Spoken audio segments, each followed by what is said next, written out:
नमस्कार, कांचन किचन रेसिपीमध्ये आपलं सर्वांचं मनापासून स्वागत आहे। आज काय बनवायचं? आज आपण आता तेलकट वगैरे भरपूर झालेलं आहे।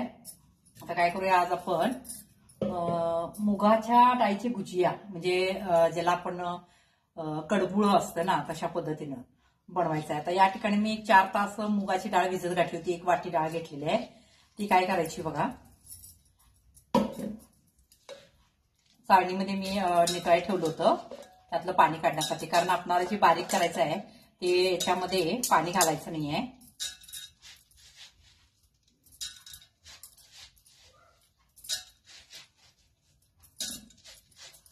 बिन पाणी घालता हे गबर गबर असं करायचं आहे।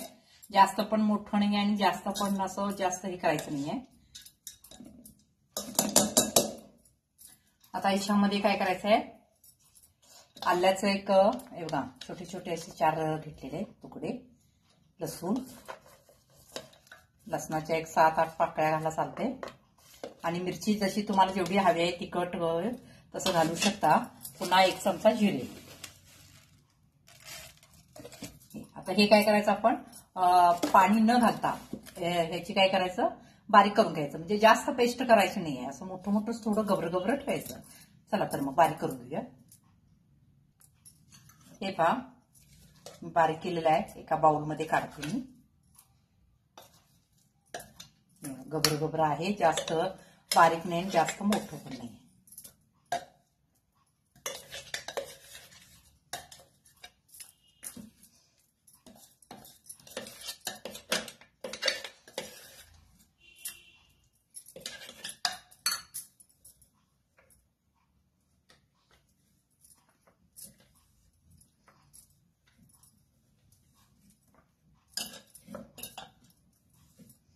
झालं, आता काढून घेतलं आपण।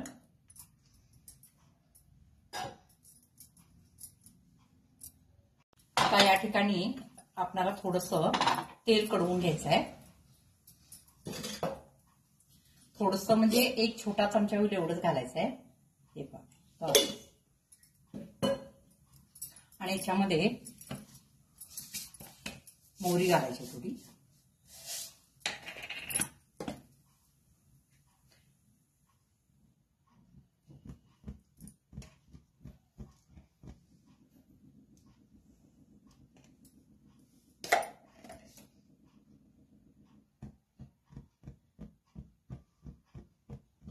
जिरे याच्यामध्ये घातलेले आहेत। आता फक्त थोडीशी मोहरी घालून आपल्याला ह्याला तडका द्यायचा आहे। तेल गरम झालेलं आहे, थोडीशी मोहरी घालून तडका द्यायचा। आणि मी काही कढीपत्त्याची 1 5-6 पानं घेतली, ती बारीक केली, त्याच्यामध्ये घालायची।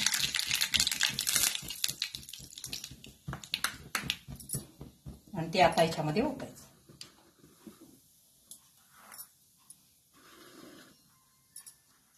प्रथम काय करायचं, आता ह्याच्यावर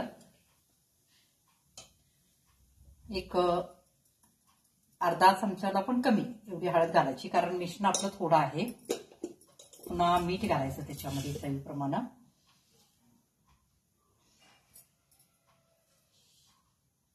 मिठाचं प्रमाण थोडंसं कमी ठेवत जावा, नंतर चेक करत जावा, कारण मिठाचा अंदाज कळत नाहीये। आता हे काय करायचं, ह्याच्यामध्ये घालायचं।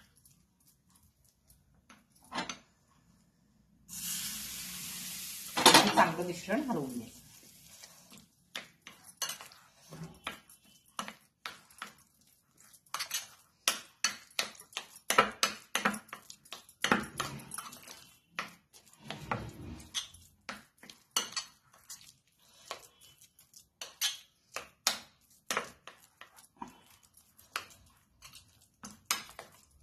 त्याच्यामध्ये तुम्ही मीठ चेक करू शकता। हे झालं मिश्रण आपलं तयार। आता रव्याचं पीठ मळून घेऊया आपण। हे पहा, या ठिकाणी मी रवा घेतलेला आहे। याच्यामध्ये कुठलंही पीठ वगैरे काही मिसळायचं नाहीये, आणि याच्यामध्ये चवीप्रमाणे मीठ घालायचं।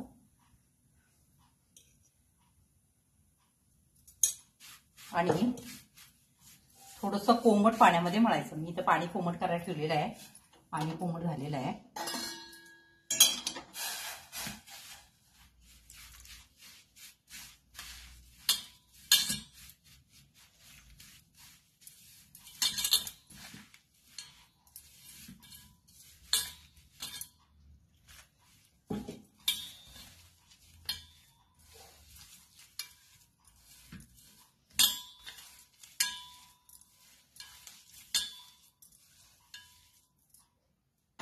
थोडंच लागलं, अर्धी वाटीला पण कमीच लागलं पाणी, कारण रवा आहे, ह्यात पीठ नाही आहे. आता काय करायचं, हे 5-10 मिनिटं असंच ठेवायचं, कारण हा रवा भिजला पाहिजे. आपल्याला इथे पोळी लाटता आली पाहिजे. हे असंच ठेवूया. हे पण अजिबात ताटाला चिकटलं पाहिजे. हे असंच ठेवूया आणि 5-10 मिनिटांना काय करूया आपण,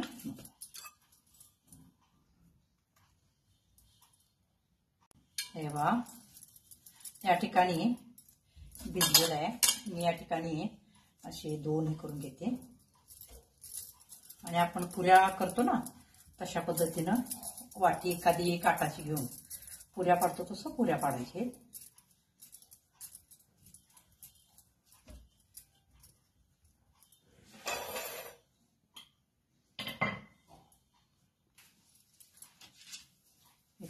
याचा आपण अशी पोळी लाटून घ्यायची. मी लावायला सुद्धा रवाच लावलेला आहे. मोठा रवा असल्यामुळे थोडंसं घट्ट आलेलं आहे, पण काही प्रॉब्लेम नाही, होते. अशा पद्धतीने पोळी लाटून घ्या आपण.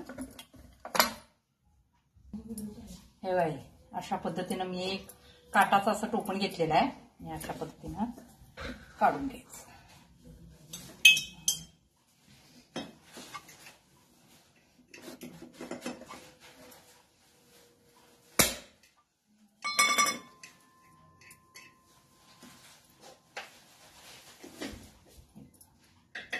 जास्त जाड पण नाही, जास्त पातळ पण नाही, अशा पद्धतीनं आपण करून घेतले.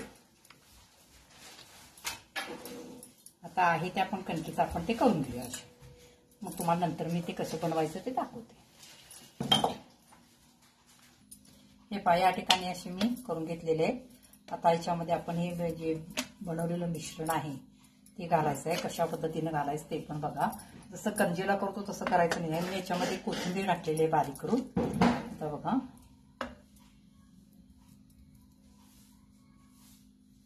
कढईलाच ठेवायचं असं, आपल्याला पूर्ण दुमडायचं नाही आहे. हे पहा हे असं,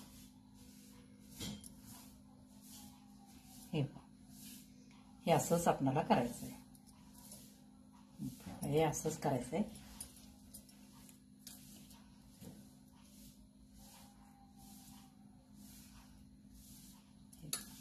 अशा पद्धतीने करायचं आहे, पूर्ण दुमडायचं नाही आहे.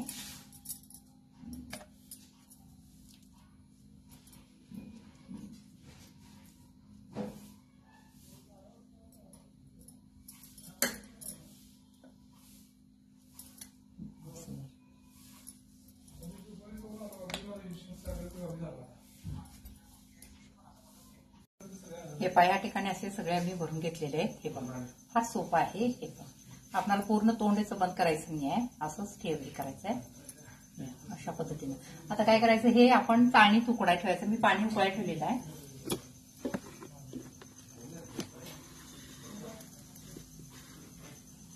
हे पहा पाणी उकळायला ठेवलेलं आहे.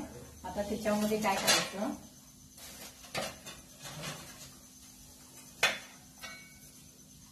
एक मोदक पात्र घेतलेलं आहे.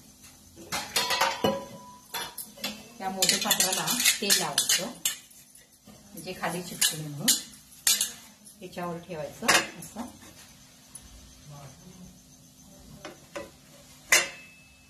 आणि त्याच्यावर हे असं उकडायला ठेवायचं. जसं आपण मोदक उकडतो ना तशा पद्धतीने.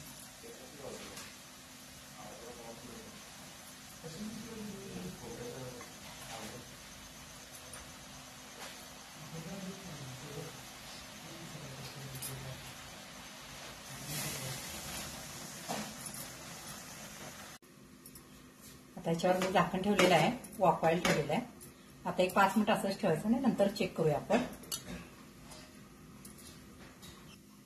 हे पहा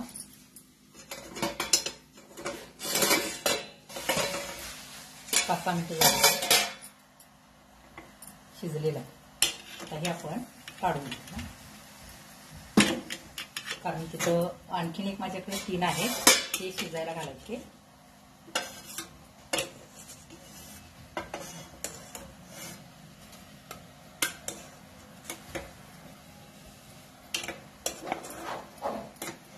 सकाळच्या नाश्त्यासाठी वगैरे छान आहे, तेलकट नाही काही नाही आणि पौष्टिक, कारण त्याच्यामध्ये मुगाची डाळ वगैरे घातलेली आहे. आणखीन एक 3 आहे.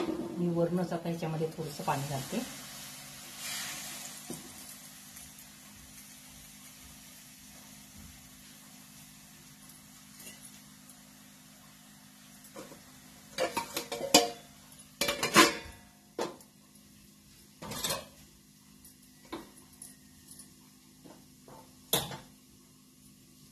पण हे इकडच्या गॅसवर ठेवून त्याला आपल्याला फोडणी द्यायची.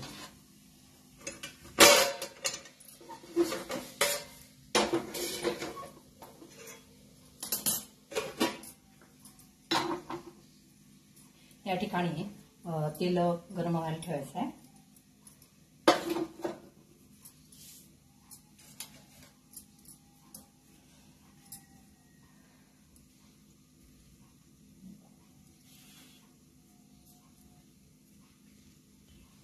हे पहा, या ठिकाणी मी तेल गरम करायला ठेवलेलं आहे.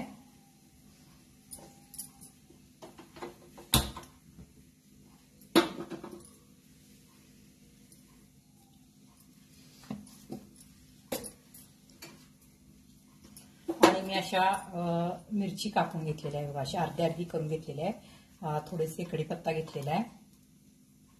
याच्यामध्ये मोहरी, जिरे आणि तीळ आपल्याला फोडणीसाठी टाकायचे.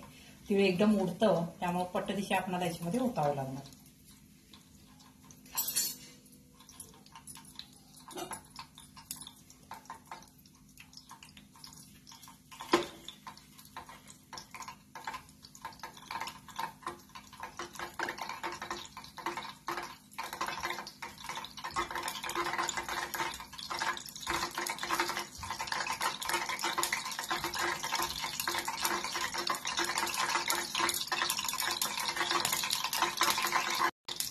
तेल चांगलं गरम झालेलं आहे. आता याच्यामध्ये मोहरी घालायची. मोहरी थोडी जास्तच घाला, कारण दिसायला त्याच्यावर छान पण दिसते. आणि जिरे एक अर्धा चमचा आणि ही कढीपत्ता आणि जी मिरची घेतली ना ते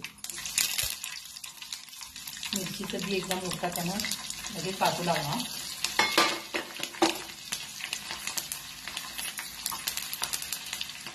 आणि याच्यामध्ये काय करायचं,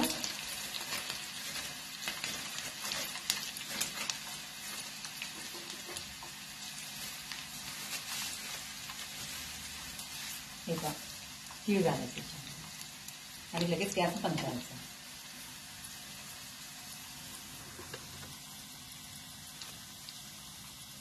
आणि आता काय करायचं, माझ्याकडे आणखी 3 आहेत ना, त्यामुळे मी आता याच्यावर काय करणार आहे, असं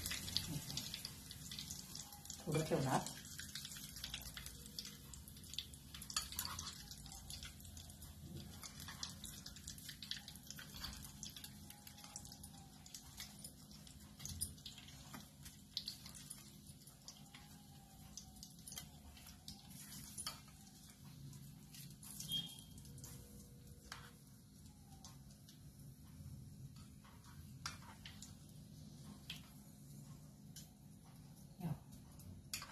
ह्या पद्धतीनं आपण, तुम्ही तेल जर नाही म्हणजे फोडणी आपण अगोदर दिलेली आहे त्यामुळे नाही केला तरी सुद्धा चालतं. हे पहा, तरी सुद्धा तसेच खाला तर सुद्धा खूप छान लागतं. या ठिकाणी आपले हे मूग डाळीच्या गुजिया तयार झालेल्या आहेत. तुम्हाला जर माझी रेसिपी आवडली तर लाईक करा, सबस्क्राईब करा, शेअर करा. धन्यवाद.